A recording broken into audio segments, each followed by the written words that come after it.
Bottom of the deck ಬಂದಿರುವಂತಹದ್ದು 2 of swords ಬಂದಿದೆ. ಯಾವುದೋ ಕೆಲವು ವಿಚಾರಗಳಲ್ಲಿ ಹೇಗೆ ಡಿಸಿಷನ್ಸ್ ನ ತಗೋಬೇಕು, ಏನ್ ಮಾಡ್ಬೇಕು, ಹೇಗ್ ಮಾಡಿದ್ರೆ ಏನಾಗತ್ತೆ.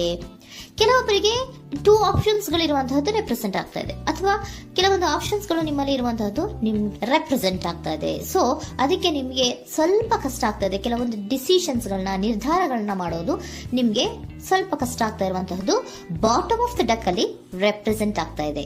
ನಿಮ್ಮ ಲವ್ ರಿಲೇಶನ್ಶಿಪ್ ಹೇಗಿತ್ತು ಅನ್ನೋದನ್ನ ನೋಡೋದಾದ್ರೆ ಚೆನ್ನಾಗಿ ಇದು ರೆಪ್ರೆಸೆಂಟ್ ಆಗ್ತಾ ಇದೆ.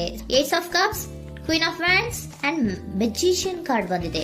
ನಿಮ್ಮ ಲವ್ ಲೈಫಿನ ವಿಚಾರವಾಗಿ ಯಾವುದೇ ರೀತಿಯ ಪಾಸಿಟಿವ್ ನಲ್ಲಿ ತೊಂದರೆ ಇದ್ದಿದ್ದು ರೆಪ್ರೆಸೆಂಟ್ ಆಗ್ತಾ ಇಲ್ಲ.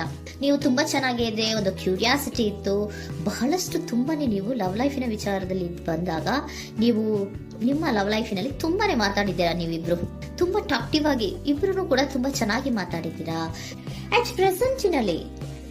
ಪ್ರೆಸೆಂಟಿನಲ್ಲೂ ಕೂಡ ನಿಮ್ಮ ಲವ್ ಲೈಫಿನ ವಿಚಾರದಲ್ಲಿ ಯಾವುದೇ ರೀತಿಯ ತೊಂದರೆಗಳು ಕೂಡ ಇಲ್ಲೇನು ರೆಪ್ರೆಸೆಂಟ್ ಆಗ್ತಾ ಇಲ್ಲ. The empress card, the emperor and page of swords ಬಂದಿದೆ. ನಿಮ್ಮ ಲವ್ ಲೈಫಿನ ವಿಚಾರದಲ್ಲಿ ಒಂದು ರಾಜ ರಾಣಿ ತರ ರೆಪ್ರೆಸೆಂಟ್ ಆಗ್ತಾ ಇದೆ. ಇಂಪ್ರೆಸ್ ರೆಪ್ರೆಸೆಂಟ್ ಮಾಡೋದೇನೋ ಕ್ವೀನ್ ಅನ್ನ ರೆಪ್ರೆಸೆಂಟ್ ಮಾಡುತ್ತೆ, ಎಂಪರರ್ ರೆಪ್ರೆಸೆಂಟ್ ಮಾಡೋದೇನೋ ಕಿಂಗ್ ಅನ್ನ ರೆಪ್ರೆಸೆಂಟ್ ಮಾಡುತ್ತೆ. ಒಂದು ರಾಜ ರಾಣಿ ಅನ್ನೋ ತರ, ಒಂದು ಮೇಡ್ ಫಾರ್ ಈಚ್ ಅದರ್ ಅನ್ನೋ ತರ ನಿಮ್ಮ ರಿಲೇಶನ್ಶಿಪ್ ಇರುವಂತಹದ್ದು ಅಟ್ ಪ್ರೆಸೆಂಟಿನಲ್ಲೂ ಕೂಡ ಪ್ರೆಸೆಂಟ್ ಆಗ್ತಾ ಇದೆ. ಈಗಲೂ ಕೂಡ ಚೆನ್ನಾಗೇನೆ ಮಾತಾಡ್ತಾ ಇರುವಂತದ್ದು ಕೂಡ ರೆಪ್ರೆಸೆಂಟ್ ಆಗ್ತಾ ಇದೆ. ನಿಮ್ಮ ಲವ್ ಲೈಫಿನ ವಿಚಾರದಲ್ಲಿ ನೀವಿಬ್ರು ಚೆನ್ನಾಗೇ ಇದ್ದೀರಾ, ಮೇಡ್ ಫಾರ್ ಈಚ್ ಅದರ್ಸ್ ಅಂತ ಅನ್ನೋ ತರ ಇದೆ. ನೀವು ಬಹಳ ಶಾಂತತೆಯಿಂದ ಇದ್ರೆ ಅವರು ತುಂಬಾ ಪ್ರಾಕ್ಟಿಕಲ್ ಆಗಿ ಯೋಚನೆ ಮಾಡ್ತಾರೆ. ನೀವು ಒಂದಕ್ಕೊಬ್ರಿಗೂ ಹೊಂದಾಣಿಕೆ ಅನ್ನೋದು ತುಂಬಾ ಚೆನ್ನಾಗಿದೆ, ಯಾವುದೇ ರೀತಿ ತೊಂದರೆ ಇಲ್ಲ. ಈಗಲೂ ಕೂಡ ನೀವು ಅವಾಗ್ಲೂ ಹಿಂದೆನೂ ಮಾತಾಡ್ತಾ ಇದ್ರಿ, ಈಗಲೂ ಕ್ಯೂರಿಯಾಸಿಟಿಯಿಂದ, ಬಹಳ ಇಂಥ್ಯೂಸಿಯಾಸಮ್ ಇಂದ ಈಗಲೂ ಕೂಡ ನೀವು ಚೆನ್ನಾಗೇನೆ ಮಾತಾಡ್ತಾ ಇರುವಂತಹದ್ದು ರೆಪ್ರೆಸೆಂಟ್ ಆಗ್ತಾ ಇದೆ. ಯಾವುದೇ ರೀತಿ ತೊಂದರೆಗಳಿಲ್ಲ, ಸೂಪರ್. ಇಮಿಡಿಯೇಟ್ ಫ್ಯೂಚರ್ ಏನ್ ರೆಪ್ರೆಸೆಂಟ್ ಆಗ್ತಾ ಇದೆ?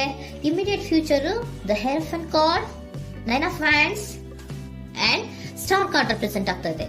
ಕೆಲವೊಬ್ರು ಲವ್ ರಿಲೇಶನ್ಶಿಪ್ ಅಲ್ಲಿ ಇರುವಂತಹ ಕೆಲವೊಬ್ರು ಮಾತ್ರ ಇಮಿಡಿಯೇಟ್ ಫ್ಯೂಚರ್ ನಲ್ಲಿ ಕೆಲವೊಬ್ರು ಮದುವೆಗಳಾಗುವಂತಹ ಸಾಧ್ಯತೆಗಳು ರೆಪ್ರೆಸೆಂಟ್ ಆಗ್ತಾ ಇದೆ. ಒಂದು ಸೀರಿಯಸ್ ಕಮಿಟ್ಮೆಂಟ್ ಇರುವಂತಹದ್ದು, ಬರೀ ಪ್ರೀತಿ ಮಾಡುವಂತಹದ್ದಲ್ಲ, ಒಂದು ಸೀರಿಯಸ್ ಕಮಿಟ್ಮೆಂಟ್ ಅಲ್ಲೂ ಕೂಡ ಇರುವಂತಹದ್ದು ನಿಮ್ಮ ಲವ್ ಲೈಫಿನಲ್ಲಿ ರೆಪ್ರೆಸೆಂಟ್ ಆಗ್ತಾ ಇದೆ. ಮತ್ತೆ 9 ಆಫ್ ವ್ಯಾಂಡ್ಸ್ ಏನಪ್ಪಾ ಅಂದ್ರೆ, ನೀವು ಇಷ್ಟು ದಿನದಿಂದ ಮಾಡ್ಕೊಂಡು ಪ್ರೀತಿಸ್ಕೊಂಡು ಬಂದಿದ್ವಿ, ಇಬ್ರಿಗೂ ಅಡ್ಜಸ್ಟ್ಮೆಂಟ್ ಇದೆ, ಇಬ್ರಿಗೂ ಹೊಂದಾಣಿಕೆ ಇದೆ, ಏನಾಗುತ್ತಪ್ಪ ಅಂತ ಸ್ವಲ್ಪ ನೀವು ಯೋಚನೆಯನ್ನ ಮಾಡ್ತಾ ಇದ್ದೀರಾ ಈ ಲಾಸ್ಟ್ ಮೂಮೆಂಟ್ ಅಲ್ಲಿ. ಬಟ್ ಯೋಚನೆಯನ್ನ ಮಾಡುವಂತಹ ಅವಶ್ಯಕತೆ ಇಲ್ಲ. ನಾನು ಇದಕ್ಕೆ ಒಂದು ಕ್ಲಾರಿಫಿಕೇಶನ್ ಕಾರ್ಡ್ ಅನ್ನ ತಗೊಂಡಾಗ ಸನ್ ಕಾರ್ಡ್ ಬಂದಿದೆ. So sun is represented by light. ನಿಮ್ಮ ಲವ್ನಲ್ಲಿ ಒಂದು ಪಾಸಿಟಿವ್ ಲೈಟ್ ಇದೆ. ಸೊ ಹೆದರುವಂತಹ ಅವಶ್ಯಕತೆ ಏನೂ ಇಲ್ಲ. ಸ್ಟಾರ್, ಸನ್ ಬಂತು, ಸ್ಟಾರ್ ಬೇರೆನಾ? ಸ್ಟಾರ್ ನಿಮ್ಮ ಲವ್ ಲೈಫಿನ ವಿಚಾರದಲ್ಲಿ ಸ್ಟಾರ್ ಕೂಡ ಇದೆ. ಕೆಲವೊಬ್ಬರಿಗೆ ಮದುವೆ ಕೂಡ ಆಗುವಂತಹ ಸಾಧ್ಯತೆಗಳು ನಿಮ್ಮ ಲವ್ ಲೈಫಿನ ವಿಚಾರದಲ್ಲಿ ರೆಪ್ರೆಸೆಂಟ್ ಆಗ್ತದೆ. ಯಾವುದೇ ರೀತಿಯ ನೆಗೆಟಿವ್ ಆಗಿರುವಂತಹದ್ದು ಏನೂ ಬಂದಿಲ್ಲ, ಆಲ್ ಪಾಸಿಟಿವ್ ಕಾರ್ಡ್ಸೇ ಬಂದಿದೆ. ಲವ್ ಲೈಫಿನ ವಿಚಾರದಲ್ಲಿ ಯಾವುದೇ ರೀತಿಯ ತೊಂದರೆಗಳು ಇದ್ದ ಹಾಗೆ ಕಾಣಿಸ್ತಾ ಇಲ್ಲ. ಬಟ್ ನೀವು ಸ್ವಲ್ಪ ಕೆಲವೊಂದು ಏನ್ ಮಾಡೋದು ಅಂತ ಸ್ವಲ್ಪ ನೀವು ಆಲೋಚನೆಯನ್ನ ಮಾಡ್ತಾ ಇರುವಂತಹದ್ದು, ಸ್ವಲ್ಪ ಕೆಲವೊಂದು ನಿರ್ಣಯಗಳನ್ನ ಮಾಡೋದಕ್ಕೆ ಸ್ವಲ್ಪ ಕಷ್ಟ ಆಗ್ತಾ ಇರುವಂತಹದ್ದು ರೆಪ್ರೆಸೆಂಟ್ ಆಗ್ತಾ ಇದೆ ಅಷ್ಟೇ. ಅಷ್ಟನ್ನ ಬಿಟ್ಟರೆ ನಿಮ್ಮ ಲವ್ ಲೈಫಿನ ವಿಚಾರದಲ್ಲಿ ಯಾವುದೇ ರೀತಿಯ ತೊಂದರೆಗಳೇನು ಇಲ್ಲಿ ರೆಪ್ರೆಸೆಂಟ್ ಆಗ್ತಾ ಇಲ್ಲ. ಏಂಜಲ್ ಗೈಡೆನ್ಸ್ ಏನ್ ಹೇಳ್ತಾ ಇದ್ದಾರೆ? ನಿಮಗೆ ಫಸ್ಟ್ ಕಾರ್ಡ್ ಕೊಟ್ಟಿರುವಂತಹದ್ದು ಏಂಜಲ್ ಗೈಡೆನ್ಸ್ ಅವರು ಇನ್ ದ ನಿಯರ್ ಫ್ಯೂಚರ್, ಸದ್ಯದಲ್ಲಿಯೇ ಎಲ್ಲವೂ ಕೂಡ ನೀವು ಅನ್ಕೊಂಡಿದ್ದ ತರನೇ ಆಗುತ್ತೆ. ಏಂಜಲ್ ಗೈಡೆನ್ಸ್ ಕೊಡ್ತಾ ಇರೋದು ಬಿ ಅಸರ್ಟಿವ್.